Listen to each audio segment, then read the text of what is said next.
sejam bem-vindos ao meu canal Hokai, o meu caminho. E hoje nós vamos falar um pouco do mangá de Boruto. Eu tenho que confessar pra vocês que falar sobre o mangá de Boruto é uma coisa um pouco complicada pra mim, porque eu fico dividida entre a leitora crítica normal e a fangirl retardada que existe dentro de mim. Sim, ela existe muito dentro de mim. Vocês sabem que meu apelido é Kushina, não é à toa, eu sou apaixonada pela série Naruto, eu sou apaixonada, acho que desde que essa coisa lançou, porque eu acompanhei desde o meu segundo colegial, então realmente deve fazer aí dos 15 anos de publicação de Naruto, eu devo ter acompanhado uns 12, aproximadamente, se não der 13, mas eu sei que de 13 não passa. E eu acompanho tanto o mangá quanto o anime, acompanhei semanalmente. Hoje eu não vou comentar o final de Naruto, qualquer dia se vocês quiserem eu comento.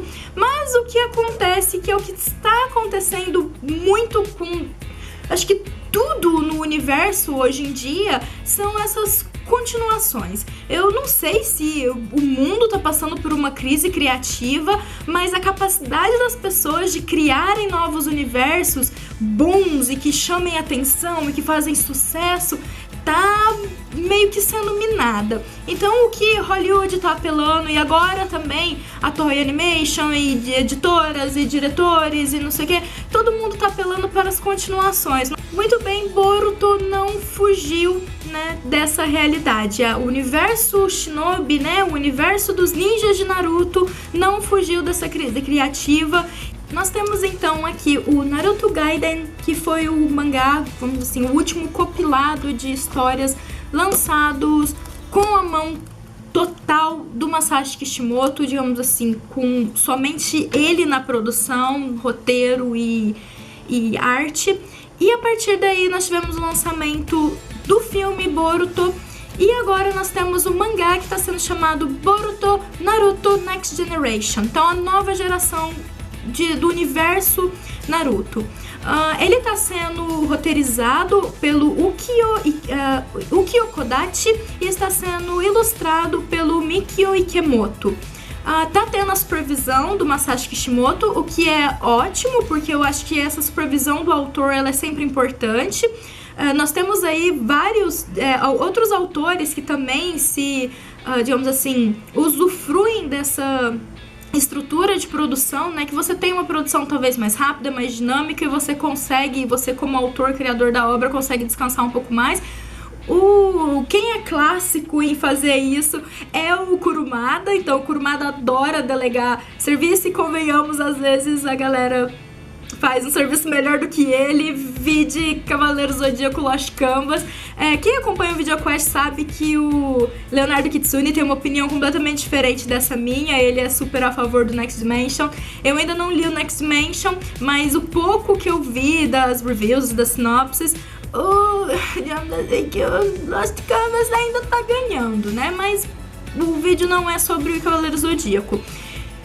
O mangá do Boruto, eu comecei lendo ele errado, porque nós temos que pensar que, apesar dele ser uma continuação disso daqui, isso daqui na verdade vai contar mais a história da Sarada do que do próprio Boruto. O Boruto ele é bem coadjuvante nesse Gaiden, ele aparece bem pouco, então apesar disso aqui ser um prólogo, ele não é o prólogo principal e ele não tá falando do Boruto especificamente. Mas por que eu falo que eu comecei a ler esse mangá errado? Porque eu li o Gaiden e fui direto pra essa obra do Boruto. E por que isso tá errado? Porque o universo do Boruto que tá sendo retratado nesse mangá novo, ele depende do filme do Boruto e das novels que foram lançadas. Eu não li as novels e também ainda não assisti o filme do Boruto. E estou acompanhando o mangá. Por que eu ainda não assisti o filme do Boruto? Porque eu sou idiota, sinceramente. Não, é brincadeira. Realmente, em parte é porque eu sou idiota, mas a real é que eu tinha muita esperança dele vir pro Brasil, como o Naruto The Last veio, né? Então eu tinha muita esperança dele vir pro Brasil e eu poder ter aquela experiência e a surpresa de descobrir tudo o que aconteceu na sala de cinema, na tela grande. Eu sou uma pessoa que ama ir ao cinema e apesar de, tudo bem, eu não me importo em reassistir alguns filmes, mas se eu tinha a possibilidade de ver aquele filme pela primeira vez na tela do cinema, eu dou preferência pra isso. Como não aconteceu, eu acabei adiando. A vida vai fazendo com que a gente fique muito ocupado e dê prioridade pra outras coisas. Eu acabei não vendo o filme ainda, mas eu espero ver em breve. Falando do mangá, já tem 3 capítulos lançados. Essa semana lançou o 3º capítulo. E o primeiro capítulo e o segundo, eu senti que eles ainda seguiam bastante a linha do Kishimoto. No fim do segundo e agora nesse 3º, eu senti que já parece que tá distanciando bastante. Não vou falar que é ruim, porque eu acho que assim, 3º capítulo, acho que não dá pra falar nada, eu acho que até o 3º volume, como eu sempre comento pra vocês, qualquer obra tem 3 volumes pra me convencer. Só que essa obra, ela meio que já tá bugada, porque por ser num universo em que eu sou apaixonada, eu vou ver, eu vou seguir isso até o fim. É uma coisa assim, eles vão ter que estragar muito, eles vão ter que destruir demais essa história pra eu simplesmente abandonar um universo que eu sou encantada há mais de 10 anos. Então, realmente eles vão ter que fazer uma coisa muito merda e até agora não está sendo o caso do Boruto. Tem muitos problemas, sim, com certeza. Tem questões importantes, tem algumas incoerências que eu acho com o que ele veio construindo do Naruto, mas não é um mangá ruim. Sobre a arte, eu achei muito bonita. Os 2 primeiros capítulos estavam super master coerentes com o traço do Kishimoto. O 3º ele já começou a diferenciar um pouquinho mais, você consegue identificar que são aqueles mesmos personagens, mas já tá com aquela cara meio de fanart. Eu não sei se foi essa, só eu tive essa impressão, mas esse 3º capítulo tinha alguns quadros, algumas cenas que eu fiquei assim, é um fanart bem feito realmente. Quando no primeiro capítulo eu tinha a sensação de, caraca, parece realmente que foi o próprio Kishimoto quem desenhou isso, sabe? Então, tanto que eu achei que tava coerente. E agora ele tá se distanciando. Não sei se é proposital, ele tá querendo fazer esse distanciamento pra ele entrar no estilo dele, né? Que seria do Ikemoto, né? O Mikio Ikemoto. Ou se realmente tá tendo um descompasso aí de comunicação. Olha, faz esse personagem mais assim, faz esse personagem mais assado. A ideia de fazer uma nova geração não é nova, de novo só tem mesmo esse nome. O Cavaleiro Zodíaco tentou fazer isso com o Ômega, o Sailor Moon voltou agora tentando agradar mais essa nova geração, porque convenhamos, a gente que é velho, a gente não vai dar o lucro que eles querem conquistar essa geração que tá aí na faixa dos 12, 13 anos até os 16, 17, 18. Então eles querem reconquistar essa galera e eles estão usando um universo que já é conhecido, então que já se ouve falar. Então essa molecada, mesmo que eles não tenham acompanhado o Naruto por 15 anos como a gente, mesmo porque a maioria dessa molecada que eles querem atingir, eles nem eram nascidos quando começou a obra de Naruto. Eles querem trazer esse pessoal pra esse universo. Então a história de você trazer uma nova geração é principalmente para você contar uma história sobre os ninjas, etc e tal, mas trazendo as problemáticas da criança, do pré-adolescente, do adolescente, porque ele já fez isso com o Naruto pra gente, tanto que a história de Naruto, ela acaba, ele não é um jovem adulto ainda, ele tá no fim da adolescência, ele é um rapaz, ele não é um homem formado, digamos assim, com problemas de adulto, vamos dizer assim. Já agora, o Naruto, ele tem os problemas de adulto dele, ele tem os problemas no serviço, e isso, de certa forma, tenta comunicar um pouco com a geração passada. Então, eu acho que eles estão realmente tentando fazer esse equilíbrio transgeracional. Um desses pontos é o fato deles terem transformado o Naruto em um workaholic, né? Não sei se vocês conhecem esse termo, mas o termo significa que é uma pessoa meio que viciada em trabalho, então ele coloca o trabalho dele acima de tudo, acima da família, acima da relação com os filhos, da relação com a esposa. Então, eu vejo isso não como um problema, mas como a linha que o Kishimoto resolveu desenvolver o personagem. Porque quando você para a história do Naruto antes desse Gaiden, você deixa aberto para qualquer pessoa imaginar como que vai ser o adulto, o Naruto adulto, que tipo de decisão ele vai tomar. E normalmente o que as pessoas fazem? A gente faz associação. Então todo mundo pensava que o Naruto ia se tornar um adulto como ele, ou com sucesso na carreira, ou com se dedicando à família, conseguindo equilíbrio, ou o pessoal tem essa capacidade, ou você se identifica com o que você é ou com o que você gostaria de ser. Dificilmente você vai pensar que um personagem que você gosta ou que você admira muito vai se tornar uma coisa que você não quer ser. Esse tipo de associação é muito difícil acontecer. Então, no geral, as pessoas fazem isso. Então, quando ele resolveu continuar, o autor resolveu colocar o Naruto como realmente uma pessoa viciada em trabalho. Eu vejo essa decisão com dois motivos. O primeiro é realmente, digamos assim, para facilitar a identificação dessa nova geração. Eu não sei se vocês sabem, mas workaholic é um problema quase que de saúde pública no Japão. Existem estatísticas de pessoas que morrem por excesso de trabalho. Então é uma coisa muito real.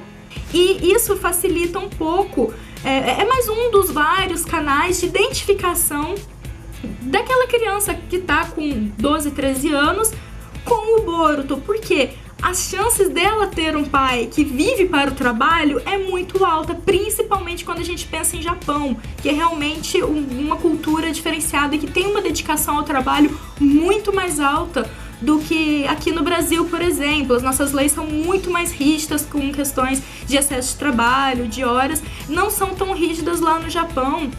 E eles conseguem contornar de várias formas, e sem contar outras 1000 questões culturais que não cabem aqui neste momento.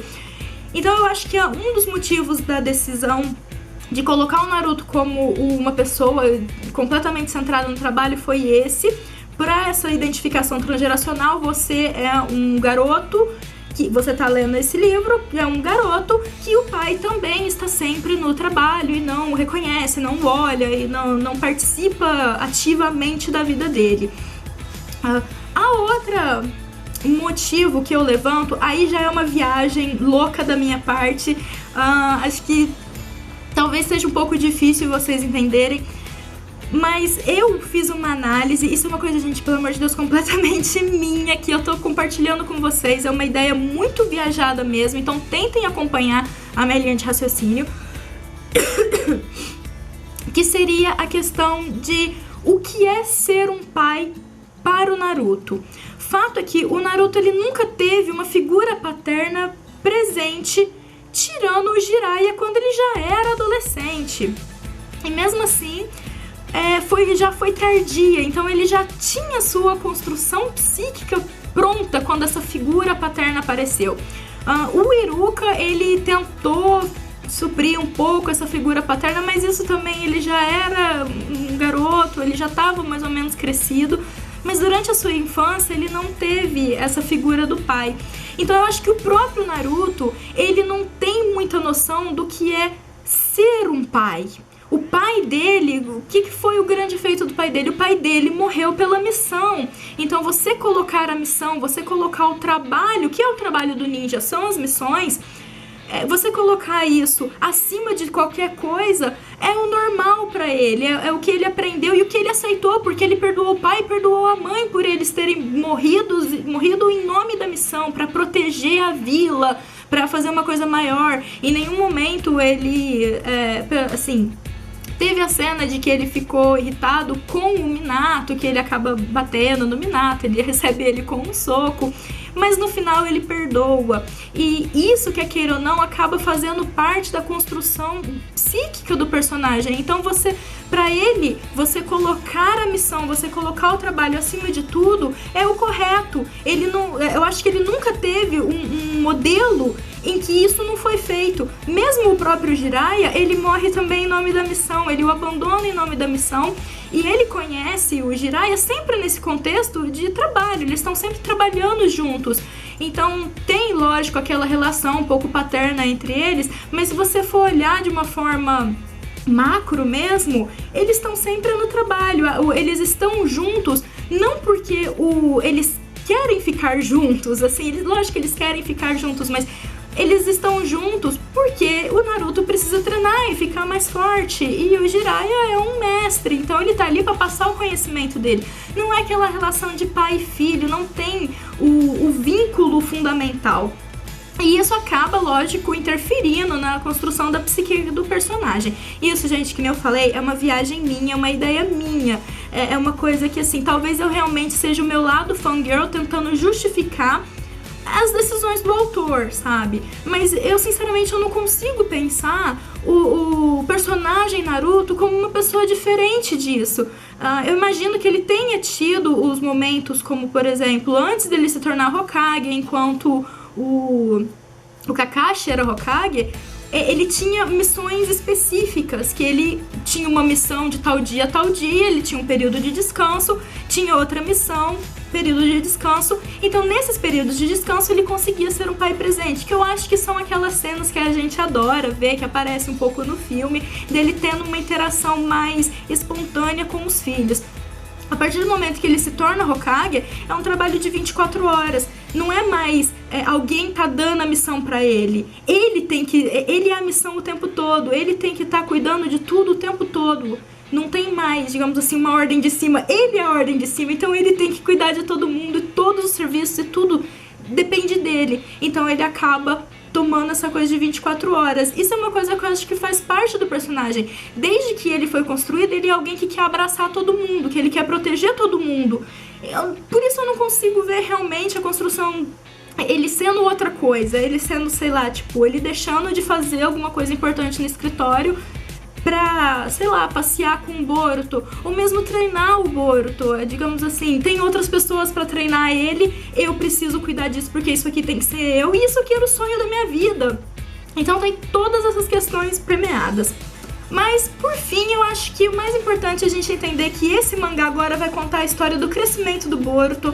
No primeiro capítulo, ele já traz uma coisa meio chocante, que dá uma impressão que em algum momento alguma coisa muito horrível vai acontecer. Parece que a gente... O Nanadaime, né, que seria o Naruto, em algum momento vai ser morto ou vai estar à beira da morte, e isso fica, né, já no primeiro capítulo, né, então ele cria uma expectativa muito grande de alguma coisa muito horrível que vai acontecer, volta lá atrás e começa a nos contar essa história desde o início pra gente entender o desenvolvimento do filho do Naruto. Sinceramente, eu com certeza, acho que eu já disse isso antes, eu vou acompanhar, porque eu sou fangirl, eu me esforço muito pra tentar separar um pouco esse lado crítico e esse lado fã, mas eu sou fã e eu sou aquele tipo de fã que eu vou dar uma chance pra absolutamente qualquer coisa que vier desse universo, porque realmente ele me conquistou há muito tempo e é uma coisa que faz parte. Mas eu, ao mesmo tempo, também entendo pessoas que estejam um pouco irritadas ou não estejam gostando, porque agora nós temos uma narrativa um pouco diferente, nós temos personagens diferentes, que apesar deles terem os seus equivalentes naquela história antiga, não são os mesmos personagens. Então tem todas as questões do machismo, sim. Eu não gosto de falar nesse assunto, mas tem também a questão de, por exemplo, ele pegar as duas protagonistas e elas se resumirem basicamente a donas de casa. Eu não sei como que eles vão desenvolver isso. Eu acho que com certeza vai chegar algum momento em que elas vão ao resgate das crianças e elas vão mostrar como elas ainda são extraordinárias, como elas ainda são muito fortes, sabe? Porque, assim, tem duas coisas. Você falar que uma mulher é só dona de casa, aqui na nossa sociedade é visto como um rebaixamento quase. Então, a pessoa largar tudo para ser dona de casa é uma questão complicada ainda. Então nós temos esse embate cultural porque são questões que simplesmente não são abordadas no Japão. Por enquanto, Boruto é só isso que a gente tem para falar. Se vierem novas... À medida que vier outros capítulos, a gente vai conversando mais. Quando eu assistir o filme, eu comento um pouco mais pra vocês. Mas até lá, eu espero que vocês tenham gostado. Deixa o seu joinha, compartilhe pra vocês participarem do sorteio quando chegar a 500 inscritos. Então coloca a hashtag Hokai, você já vai estar participando do sorteio do box de Fullmetal Alchemist. E a gente se vê quando a gente se vê. Um grande beijo, tchau, tchau!